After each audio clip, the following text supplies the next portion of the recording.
제9강 2점 수능 테스트입니다. 1번 그림은 외계 행성을 탐사하는 방법을 구분한 것이다. 외계 행성은 태양계 밖에 있는 행성을 가리킵니다. 그런데 행성들은 밝기가 너무나 어둡기 때문에 직접 관측을 통해서 그 존재를 탐사할 수는 없고 간접적인 방법으로 탐사를 하는데 시견상을 이용하는 방법, 또 시선 속도 변화를 이용하는 방법, 또 미세 중력 렌즈 현상을 이용해서 탐사하는 방법, 이렇게 여러 가지가 있습니다.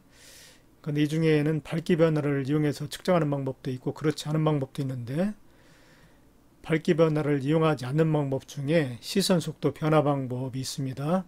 시선 속도의 변화를 이용해서 관측하는 방법이 있습니다.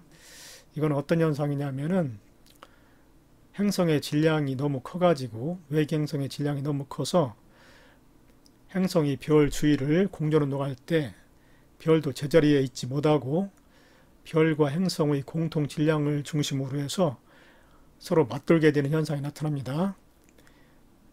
그런데 공전운동 방향은 이와 같은 방법이 되기 때문에 별이 이런 위치에 오게 되면은 별은 지구에 접근하게 되지요. 그리고 이런 위치에 오게 되면은 별은 지구로부터 멀어지게 됩니다.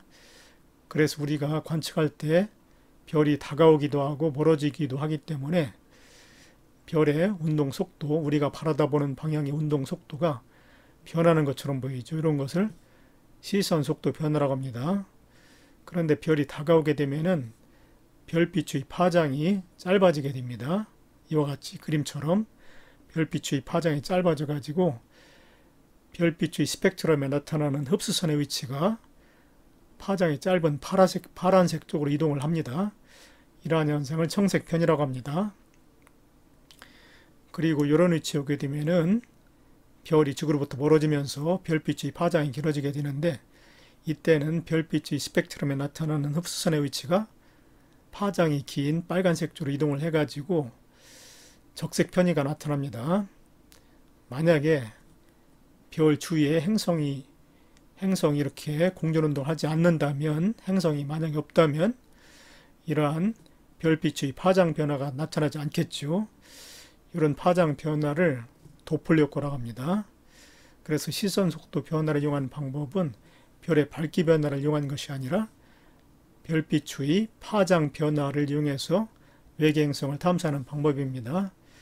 그래서 여기 밝기 변화를 이용하지 않는 방법은 시선 속도 변화가 됩니다. 그리고 이제 두 번째 구분 방법이 이렇게 있는데, 중심별의 밝기 변화를 관측하는 방법도 있고 그렇지 않은 방법도 있는데, 여기서 얘기하는 중심별이라는 것은 행성이 그 둘레를 돌 때 중심에 있는 별입니다. 행성이 공전운동할 때 그 중심에 있는 별을 중심별이라고 합니다. 그런데 시견상에 의한 방법은 행성의 공전 궤도면이 우리의 시선 방향과 일치해가지고 행성이 별 앞을 이렇게 지나갈 때 행성이 이 중심별을 가리게 되지요. 그에 따라서 밝기가 이와 같이 감소하게 됩니다. 이 경우는 바로 이 중심에 있는 중심별의 밝기가 변하는 것이 되지요. 그래서 중심별의 밝기 변화를 관측하는가 하는, 관측해서 탐사하는 방법은 시견상에 의한 방법입니다. 그리고 중심별이 아니라 배경별이라는 별이 있는데, 그건 뭐냐면은 별이 이렇게 있고 행성이 이 중심을 이렇게 별을 중심으로 해서 공전운동할 때 이게 중심별이 되지요. 그런데 지구에서 보았을 때 이 A별과 같은 방향의 별이 있을 수가 있습니다. 이거를 배경별이라고 합니다. 그런데 이 배경별에서 지구에 도달되는 별빛의 일부가 앞에 있는 별에 의해서 굴절돼 가지고 이 배경별의 밝기가 본래 밝기보다 증가하는 현상이 생깁니다. 이렇게. 그런데 이 행성이 또 이 중심별 주위를 이렇게 돌 때 이 배경별 앞을 스쳐 지나가게 되죠. 그렇게 되면은 이 행성에 의해서 또 배경별의 별빛의 일부가 또 굴절되어 가지고 지구에 도달되기 때문에 순간적으로 행성에 의한 밝기 변화가 이렇게 또 나타날 수가 있습니다. 만약에 이 행성이 별 주위를 공전운동하지 않는다면 이러한 순간적인 밝기 변화는 없겠지요. 그래서 이런 방법은 중심별의 밝기 변화가 아니라 이 중심별 뒤쪽에 있는 배경별의 밝기 변화를 이용해서 행성을 탐사하는 방법입니다. 그래서 중심별의 변화를 관측하는가 요것에 해당되는 것은 요 식현상 위한 관측 방법이고, 그렇지 않은 것은 바로 이 미세 중력렌즈 현상에 의한 탐사 방법입니다. 이것을 왜 미세 중력렌즈 현상이라고 하느냐면은 별과 행성에 의해서 별빛이 굴절되지요. 렌즈와 똑같은 볼록 렌즈와 똑같은 역할을 하기 때문에 이거를 미세 중력 렌즈 현상이라고 합니다. 그래서 기억 A는 나이다. 시선 속도 변화 이용하는 방법이다. 맞고, 그 다음에 니은 B는 배경별의 밝기 변화를 관측한다 라고 그랬죠. 맞습니다. 그 다음에 C는 식현상을 이용해서 외계 행성을 탐사하는 방법인데, 이거는 행성의 공전 주기가 짧아야 행성을 탐사하기가 쉽죠. 왜냐하면 공전 주기가 짧아야만 우리가 식현상을 쉽게 관측할 수가 있지요. 만약에 공전 주기가 굉장히 길게 되면은 이러한 현상을 관측해내기가 굉장히 어렵게 됩니다. 그래서 되도록이면은 공전 주기가 짧아가지고 빨리빨리 이 앞을 스쳐 지나가야만 우리가 관측하기가 쉽지요. 그래서 이거는 길수록이 아니라 짧을수록입니다. 공전 주기가 짧을수록 행성의 존재를 확인하기가 쉽습니다. 2번 그림은 중심별, 행성이 궤도를 따라 이렇게 공전운동할 때 그 중심에 있는 별을 중심별이라고 합니다. 요 별이 중심별이죠. 중심별과 행성이 공통 질량 중심, 행성과 별의 공통 질량 중심은 당연히 별의 질량이 훨씬 크기 때문에 별 쪽에 가까운 쪽에 있습니다. 별과 가까운 쪽에 있습니다. 여기가 공통 질량 중심입니다. 공통 질량 중심 주위를 회전할 때 나타나는 별빛 주위 파장 변화, 이거를 도플러 효과라고 그랬죠. 도플러 효과를 이용해서 외계 행성을 탐사하는 방법을 나타내는 것이다. 이에 대한 설명으로 옳은 것을 고르시오. 기억, 공통질량 중심 주위를 회전하는 주기라는 것은 한 바퀴 도는 시간입니다. 주기는 외계 행성의 중심별보다 길다. 아니지요. 외계 행성의 공전 주기하고 중심별의 공전 주기가 같게 됩니다. 왜냐하면 이 별하고 외계 행성이 서로 맞돌게 됩니다. 그러니까 외계 행성이 반 바퀴를 돌 동안에 별도 반 바퀴를 돌지요. 한 바퀴를 돌 동안에는 한 바퀴를 돌게 됩니다. 서로 맞돌기 때문에 외계 행성이 돈 각도만큼 중심별도 똑같은 각도로 돌기 때문에 한 바퀴 도는 시간은 서로 같게 됩니다. 방향도 같지요. 행성이 이와 같이 시계 방향으로 돌면 별도 맞돌기 때문에 똑같이 이쪽으로 돌게 돼 가지고 공전 방향 역시 같게 됩니다. 행성과 공전 방향도 같고 주기도 같게 됩니다. 그래서 중심별이 공통질량 중심을 중심으로 같은 회전 방향과 같은 주기로 공전하게 됩니다.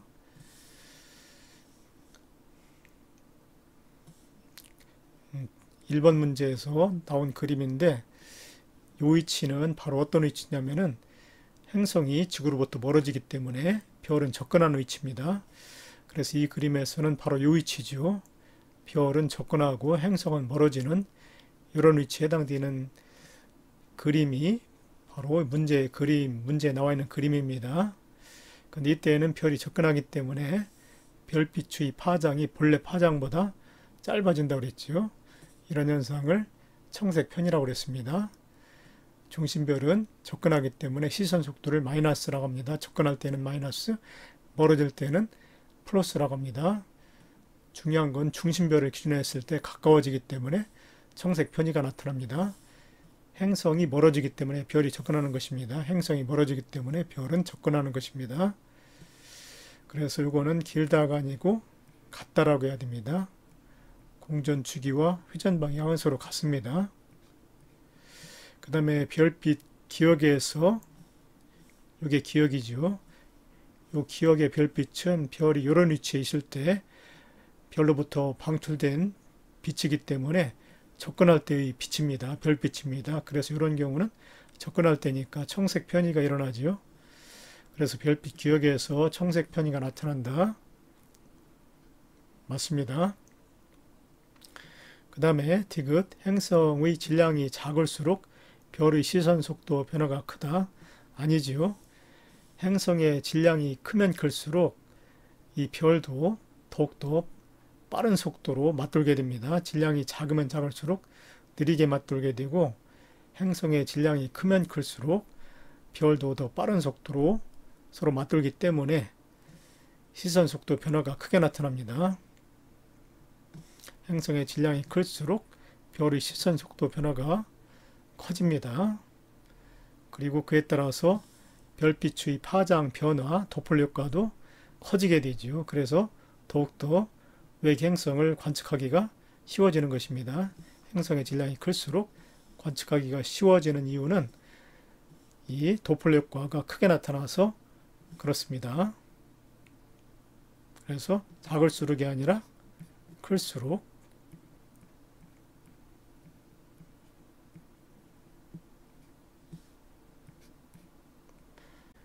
(3번) 그림과는 어느 외계 행성이 중심별 주위를 공전하는 모습을 나는 지구에서 관측한 중심별의 겉보기, 밝기 변화를 나타내는 것이다. 이 중심별의 밝기 변화가 주기적으로 나타나고 있는데 T1부터 T5까지 일정한 시간 간격으로 밝기가 감소하고 있습니다. 그 원인은 행성이 중심별 주위를 돌 때 이 행성이 지구와 중심별 사이에 놓여가지고 행성이 중심별을 가리는 시견상이 나타나기 때문이지요. 이때 이 행성의 공전 궤도면은 우리가 바라다보는 시선 방향과 일치해야만 합니다. 수평이 되어야 합니다. 그래야만 행성이 중심별을 가릴 수가 있죠. 만약에 이 행성의 공전 궤도면이 우리가 바라다보는 시선 방향과 수직인 경우는 이와 같이 수직인 경우는 아무리 행성이 중심별 주위를 돈다고 하더라도 행성이 중심별을 가리지는 못하지요. 그래서 행성의 공전 궤도면은 관측자의 시선 방향과 수직이면 안 됩니다. 수평이어야만 합니다. 그래야만 가릴 수가 있습니다. 틀렸죠? 그 다음에 T5하고 T1. T1은 시견상이 나타날 때지요. 그래서 이때가 바로 T1이라고 볼 수가 있습니다. 그리고 T5에 다시 시견상이 나타나기 때문에 T1부터 T5까지가 바로 행성이 한 바퀴 돌아와서 다시 앞을 지날 때까지의 시간이라고 보면 됩니다. 그러니까 행성의 공전주기에 해당되지요. 그리고 T2, T3, T4의 위치를 여기에 표시하면은 T3가 바로 중심별 바로 뒤쪽에 올 때지요. 뒤쪽에 정 가운데이기 때문에 이 시간과 이 시간에 정 가운데이기 때문에 바로 뒤쪽 중심별이 바로 뒤쪽에 올 때가 T3이고 T2는 이런 위치가 되죠. T2는 T1과 T3의 중간이기 때문에 이런 위치. 그 다음에 T4는 T3하고 T5의 중간적인 시간이기 때문에 이런 위치가 됩니다. 그런데 중요한 것은 행성이 중심별을 공전운동할 때 중심별도 가만히 있지 못하고 공통 질량 중심을 중심으로 해서 맞돈다고 그랬죠. 그래서 T1, T2, T3는 행성이 멀어질 때인데 반대로 이 시간에 별은 접근하게 됩니다. 그래서 청색 편의가 나타납니다. 그리고 T3, T4, T5까지는 행성은 접근하지만 별은 상대적으로 멀어지죠. 맞돌기 때문에. 그래서 T3부터 T5까지는 적색 편의가 나타나는 시간으로 해석을 해야 됩니다. 자, 기억. T5부터 T1 시견상이 나타난 다음에 다시 시견상이 나타날 때까지 걸린 시간이기 때문에 행성이 별 앞을 지날 때부터 다시 한 바퀴 돌아서 앞을 지날 때로 봐야 됩니다. 그래서 공전 주기에 해당된다. 맞죠? 그 다음에 니은 중심별의 선 스펙트럼 파장은 T2일 때 행성은 지구로부터 멀어지지만 별은 접근하게 된다고 그랬죠. 맞들기 때문에. 그래서 이때는 파장이 짧아지는 청색 편의가 나타납니다. 파장이 본래 파장보다 짧아집니다. 그리고 T3일 때는 행성이 중심별 바로 뒤쪽을 옆으로 지날 때이기 때문에 이 별도 중심별도 오른쪽으로 옆으로 지구에서 봤을 때 앞으로 다가오는 게 아니라 옆으로 이동할 때입니다. 옆으로 이동한다는 것은 접근도 하는 것도 아니고 멀어지는 것도 아니기 때문에 본래의 파장이 나타납니다. 이때는 별빛의 본래 파장, 본래 파장이 청색 편의된 파장보다 길지요. 그래서 T2보다 T3일 때 길다. 맞습니다. 기억 니은은 맞고 디귿은 틀렸다 그랬죠.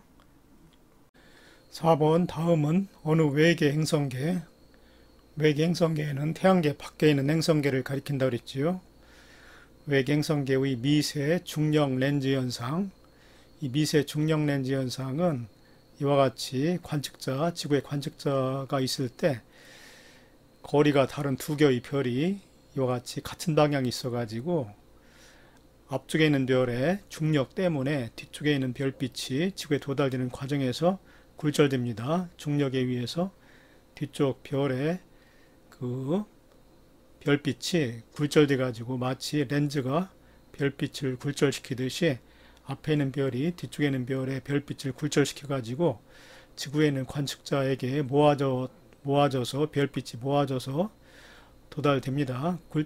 볼록 렌즈도 그렇죠. 별빛을 모으는 역할을 합니다. 볼록 렌즈도 빛을 모으듯이 이 앞에 있는 별도 뒤쪽에 있는 별빛을 중력에 의해서 모아가지고 굴절시키기 때문에 지구의 관측자가 뒤쪽에 있는 별을 관측할 때는 모아진 별빛을 관측하게 됩니다. 그래서 앞쪽에 있는 별이 이 뒤쪽에 있는 별 앞으로 이렇게 스쳐 지나갈 때 점점 밝기가 점점 증가하게 됩니다. 이렇게. 그래서 이 그래프는 앞에 있는 별이 아니고 뒤쪽에 있는 별빛의 시간에 따른 밝기 변화를 의미합니다. 그리고 이 행성이 또 이 별 주위를 이렇게 공전하는 동안에 이 별 앞을 스쳐 지나가는 경우가 있는데 그런 경우에도 이 행성의 중력이 또 이 별빛을 모아가지고 지구 관측자에게 도달되기 때문에 역시 순간적으로 밝기가 이와 같이 밝아집니다. 그래서 여기서 A 그래프가 있고 B 그래프가 있는데 A 그래프는 별에 의한 중력렌즈 현상이고 미세 중력렌즈 현상이고 요 B는 행성에 의한 미세 중력렌즈 현상이기 때문에 이런 걸 통해 가지고 행성에 의한 미세 중력렌즈에 의한 효과를 통해 가지고 행성의 존재를 알아내는 방법 이것이 미세 중력렌즈 현상에 의해서 행성을 탐구하는 찾아내는 방법입니다.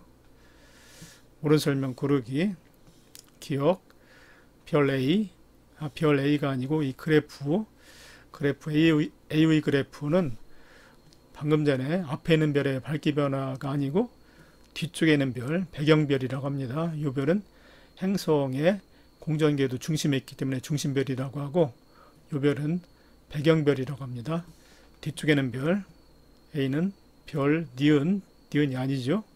뒤쪽에는 별, 배경별의 밝기 변화입니다. 니은이 아니고 기억.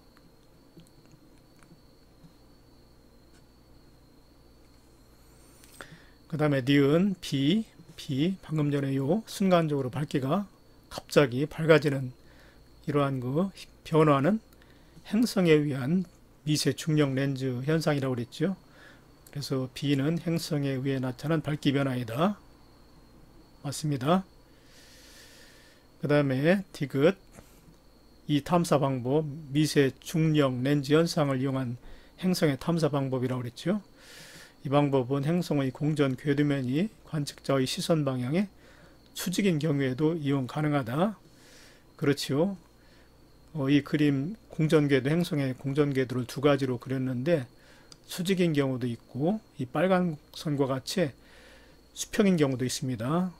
식현상은 이와 같이 공전궤도, 행성의 공전궤도면이 수평이 되어야 행성이 요 별 정면 앞을 지나가 가지고 뒤쪽에는 별을 가려 가지고 밝기 변화가 일어날 수 있다고 그랬는데, 이 미세 중력 렌즈 현상은 행성이 별을 가려서 나타나는 효과가 아니라 중력에 의해서 별빛을 굴절시키는 효과이기 때문에 공전 궤도가 수평이든 수직이든 상관없습니다. 항상 행성의 중력은 작용하게 되기 때문에 별의 공전 궤도의 모양하고는 관계없습니다. 중력은 항상, 행성의 중력은 항상 별의 별빛을 중력에 의해서 굴절시키는 효과를 일으킬 수가 있기 때문에 공전 궤도하고는 관계가 없이 항상 이용이 가능합니다. 디귿 맞습니다. 5번 다음은 망원경을 이용해서 직접 촬영한 외계행성계의 모습과 특징이다. 직접 촬영을 해가지고 외계행성을 발견할 정도가 되려면은 행성의 크기도 커야 되고 밝기도 굉장히 밝아야 되겠죠. 별의 밝기에 의해서 행성들의 밝기는 감춰지기 때문에 웬만큼 해서는 관측하기가 어렵습니다. 직접 관측을 통해서. 그래서 이런 경우는 행성의 크기도 크고 밝기도 상대적으로 굉장히 밝은 그런 행성이 되겠습니다. 그리고 별로부터의 거리도 굉장히 많이 떨어져야 됩니다. 가까이 있으면 별빛에 의해서 행성의 밝기가 가려지기 때문에 이 행성의 궤도, 공전 궤도도 아주 커야만 직접 촬영을 통해서 관측해 낼 수 있습니다. 자, 여기서 별의 이름은 50일 ERI고 행성의 이름은 50일 ERIB입니다. 명칭이. 지상망원경으로 관측한 외계행성 50일 ERIB B의 모습이다. 이 행성은 질량이 목성의 약 2배입니다. 태양계에서 가장 큰 행성이 목성인데 그 목성의 질량보다도 2배 정도가 클 정도로 아주 거대한 행성입니다. 그리고 이 궤도 반지름 점선이 토성 궤도의 크기인데 이 토성 궤도의 크기보다도 공전 궤도의 크기가 더 큽니다. 10AU보다 크다. 여기서 AU라는 건 지구하고 태양 사이의 거리인데 지구하고 태양 사이의 거리 10배가 될 정도로 아주 큰 공전 궤도를 그리면서 별 주위를 공전으로 노하고 있습니다. 이에 대한 설명 중 옳은 것 고르기. 기억, 행성의 크기가 작을수록 직접 관측하기가 용이하다. 아니죠. 행성의 크기가 커야만 행성의 밝기가 더욱더 밝아서 우리가 직접 촬영을 통해서 행성의 존재 여부를 확인하기 쉽습니다. 작을수록이 아니라 클수록입니다.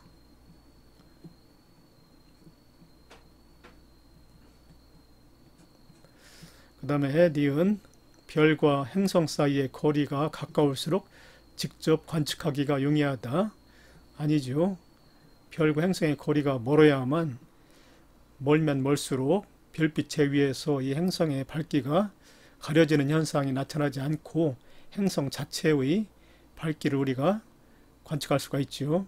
그래서 행성과 별 사이의 거리는 되도록이면 멀리 떨어져 있으면 있을수록 별과 행성 사이의 거리가 멀면 멀수록 관측을 통해서 이 행성을 관측하기가 용이합니다. 가까울수록이 아니라 멀수록.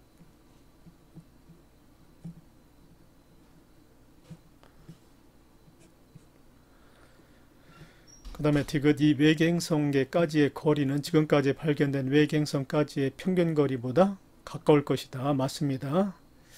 예를 들자면은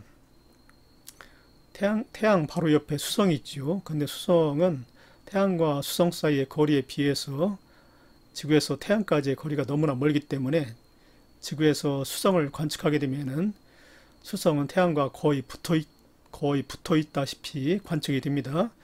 그래서 태양빛에 의해서 수성의 밝기는 나타날 수가 없지요. 그래서 되도록이면은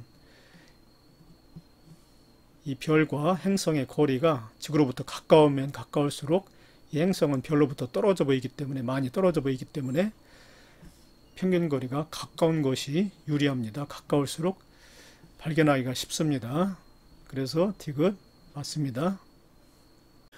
6번 그린 가는 시선 속도 변화를 나는 식현상을 이용하여 발견한 외계 행성들의 물리량을 나타내는 것이다. 가가 시선 속도 변화, 나가 식현상을 이용한 외계 식현상을 이용해서 발견한 외계 행성들의 물리량을 나타내주고 있는데, 공전 궤도 반지름의 크기를 나타내고 있습니다.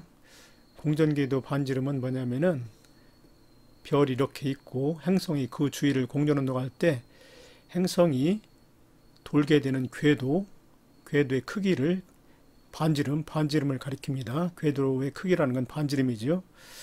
그래서 이 궤도 반지름이 크면 클수록 행성은 더욱더 큰 타원 궤도를 그리면서 별 주위를 공전한다는 뜻입니다. 그런데 여기서 식현상, 이 시선 속도 변화는 뭘 의미하냐면은 이 그림과 같이 별과 행성이 공통 질량 중심을 중심으로 해서 맞돌 때, 서로 맞돌 때 별의 위치가 이 위치가 되면은 지구에 접근하는 그런 운동을 하게 되기 때문에 별빛의 파장이 본래 파장보다 짧아집니다. 이러한 현상을 정색편이라고 그랬지요. 그 다음에 별이 이런 위치에 오게 되면은 공전 방향이 이와 같은 방향이 되기 때문에 별은 지구로부터 멀어지게 되지요. 그렇게 되면은 별빛의 파장이 길어지는 적색편이가 나타난다고 그랬습니다. 이러한 그 현상을 도플러 효과라고 그랬지요. 그래서 가의 행성들, 시선 속도 변화를 이용해서 발견한 행성들은 바로 도플러 효과를 이용해서 발견한 행성들이 맞습니다. 그리고 나는 식현상을 통해 가지고 발견한 외계 행성인데, 식현상은 행성이 별 주위를 공전운동할 때 우리가 보는 방향과 일치해 가지고 행성이 별 앞을 지나면서 별의 밝기가 이렇게 앞을 지날 때마다 가려지는 현상, 이러한 현상을 식현상이라고 합니다. 가려지는 현상. 이 식현상에 의해서 외계 행성의 존재가 있다는 것을 확인하는 것이기 때문에 반드시 이거는 행성들의 공전 궤도면이 관측자의 시선 방향과 수평이 되어야죠. 이와 같이 수평이 되어야만 행성이 별 앞을 스쳐 지나갈 때 가릴 수가 있습니다. 수직이 되면은, 이와 같이 수직이 되면은 행성이 별 주위를 아무리 공전하더라도 행성이 별을 가리는 현상은 나타나지 않죠. 식현상은 나타날 수 없습니다. 그래서 반드시 수직이다가 아니고 수평이다. 그러니까 시선 방향과 일치해야 된다는 것입니다. 행성과 별이 같은 일직선상에 놓이기 위해서 공전 궤도는 수평이 되어야 맞습니다. 그래서 니은 틀렸고, 그 다음에 디귿, 가와 다의 행성들은 대부분 질량이 지구와 비슷하다. 아닙니다. 지금까지 발견한 외계 행성의 수는 한 3,000개 이상 정도 되는데, 발견하기가 쉬우려면은 되도록이면 크기가 커야 되겠죠. 그래서 대부분 지구보다 크기와 질량이 큰 기체형 행성, 목성형 행성이 주로 발견되고 있습니다. 지구와 비슷해서는 크기와 질량이 지구와 비슷해서는 너무나 작기 때문에 발견하기 어렵습니다. 커야만 합니다. 그리고 참고적으로 시선 속도 변화를 통해 가지고 발견한 행성들의 공전 궤도 반지름 크기는 가까운 것도 있지만 목성의 궤도 크기 정도로 아주 큰 것도 있죠. 이런 경우는 왜 그러냐면은 이러한 현상은, 이 시선 속도 변화는 이 궤도 크기에 관계없이 작아도 되고 커도 이 도플러 효과, 다가오거나 멀어짐으로 인해 가지고 파장이 짧아지거나 길어지는 효과가 충분히 관측될 수 있습니다. 가까워도 되고 별과 행성 사이의 거리가 가까워 가지고 궤도 반지름이 작아도 되고, 별과 행성 사이의 거리가 멀어서 궤도 크기가 커도 상관이 없습니다.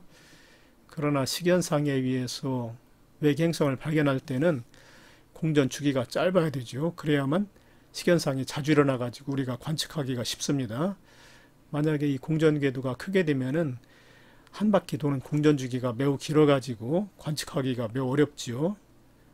가리는 현상이 자주 안 나타나기 때문에 되도록이면은 공전주기가 짧아서 이 궤도 크기가 짧아 가지고 공전궤도 크기가 짧아 가지고 자주 식현상이 나타나는 현상을 관측하는 것이 용이할 때 이용하기가 편합니다. 그래서 식현상에 의해서 관측할 때는 궤도 반지름의 크기가 대부분 목성보다 크기가 작은 것이 특징입니다. 7번 그림은 HR도의 주계열성 기역과 니은과 태양을 나타내는 것이다. HR도에서 대각선으로 분포되어 있는 별들을 주계열성이라고 하지요. 그런데 주계열성에서 왼쪽으로 갈수록 표면온도가 높아집니다. 표면온도가 높은 주계열은 또 크기도 크고 질량도 크기 때문에 별이 방출하는 에너지량, 실제 밝기죠. 실제 밝기가 커집니다. 그리고 오른쪽 아래로 내려올수록 표면온도가 낮아지고 질량과 크기가 작아지기 때문에 별이 방출하는 에너지량, 실제 밝기는 작아집니다. 태양은 분광형이 G형 정도 되기 때문에 태양은 표면온도가 6000도 정도 됩니다. 중간형 기역과 니은의 중간형 별이라고 생각할 수가 있습니다. 옳은 것 고르기. 기역, 생명가능지대의 폭을 물었는데 생명가능지대에는 물이 액체 상태로 존재할 수 있는 거리 범위를 생명가능지대라고 합니다. 태양계를 예를 들자면은 지구에서는 물이 평상시 온도에서 물이 액체 상태로 존재할 수 있는 거리가 되지요. 공전궤도의 크기가 공전궤도 반지름의 장반경의 크기가 1의 2호 정도의 지구가 위치되어 있는데 지구가 바로 생명가능지대에 위치하고 있습니다. 그런데 이 생명가능지대의 그 거리는 별에 따라서 달라집니다. 기역과 같이 표면온도가 높고 광도가 큰 별은 많은 에너지를 방출하기 때문에 1의 2에 있어서는 안 되고 좀 더 멀리 있어야만 물이 증발되지 않고 액체 상태로 존재할 수가 있습니다. 그래서 기역에서 기역 주위에 있는 별, 기역별은 생명 가능 시대가 1의 2보다 더 멀리 있게 되고 폭도 넓어집니다. 질량이 클수록 거리가 멀어지고 폭도 넓어집니다. 그리고 니은과 같은 별은 생명 가능지대가 1의 2보다 가까이 있어야 되겠죠. 자, 가까이 있게 되면 또 생명 가능지대 폭도 좁아집니다. 멀리 있을수록 생명 가능지대가 폭이 넓어집니다. 그래서 기역이 니은보다 넓다. 맞습니다. 그 다음에 니은으로부터 1의 2 거리에 위치한 행성은 생명 가능지대에 위치한다.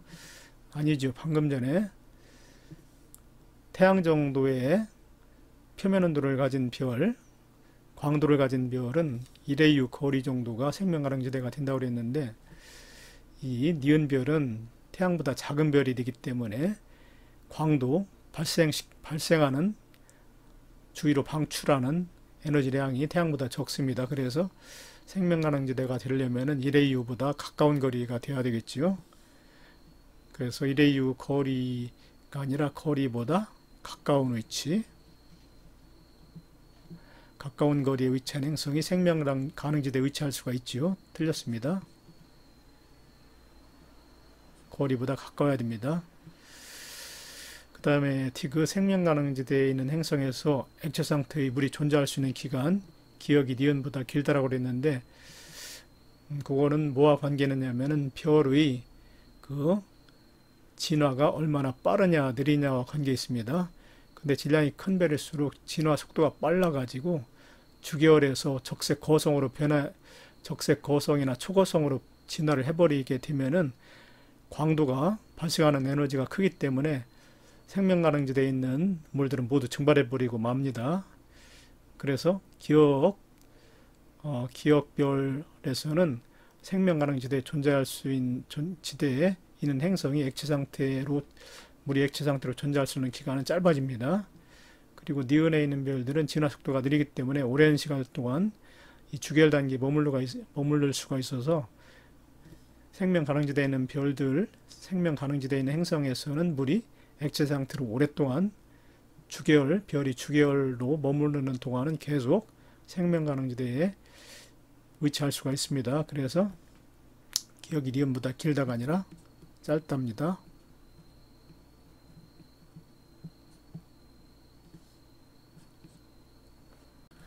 8번 다음은 별의 질량에 따른 수명에 대한 설명이다. 별의 중심부에서 수소 핵융합 반응이 지속되는 시간, 수소 핵융합 반응이 일어나는 시간이 바로 주계열에 머무르는 시간이 되기 때문에 여기서 T는 바로 주계열의 수명이라고 볼 수 있습니다. 별의 질량을 M, 별의 광도를 L이라고 하면은 주계열의 수명은 L분의 M에 비례한다 이렇게 할 수가 있죠. 왜냐하면 별의 질량이 클수록 원료가 가지는 수소량이 많아지고 별의 광도가 크면 클수록 수소를 빨리 소모하기 때문에 수명은 짧아집니다. 그래서 주계열에 머무르는 시간, 수명은 별의 질량에는 비례하고 별의 광도에는 반비례할 수가 있습니다. 그래서 이렇게 표현이 됩니다. 그런데 별의 광도는 대략 질량의 세제곱에 비례한다. 맞죠? 주계열에서 별의 질량이 크면 클수록 크기도 크고 크기가 커지고 표면적도 넓어지기 때문에 광도는 질량의 세제곱에 비례하게 됩니다. 질량이 클수록 표면 온도도 높고 크기도 커지기 때문에 질량의 세제곱에 비례해서 광도가 비례한다고 볼 수가 있습니다. 이것을 요 L에 그대로 대입을 할 수가 있지요. 그래서 T는 L분의 M에 비례하는데 L 대신에 M의 세제곱을 대입을 할 수가 있습니다. 정리하면은 M제곱분의 1에 주계열이 머무르는 시간은 수명은 M제곱분의 1에 비례하게 돼가지고 질량의 제곱에는 반비례하게 되죠. 그래서 기억 T는 별이 주계열 단계에 머무르는 시간, 주계열의 수명이 된다. 맞습니다. 그 다음에 니은 T는 질량의 제곱에 반비례한다. 식을 변형하면 질량의 제곱에 반비례하는 거 맞습니다. 그 다음에 태양의 질량이 현재의 2배이고 생물의 진화 속도가 현재와 같았다면 지구상에 육상 생물이 출현할 수 없었을 것이다. 만약에 태양 질량이 현재의 2배가 된다면 수명은 4분의 1로 줄어들게 되죠.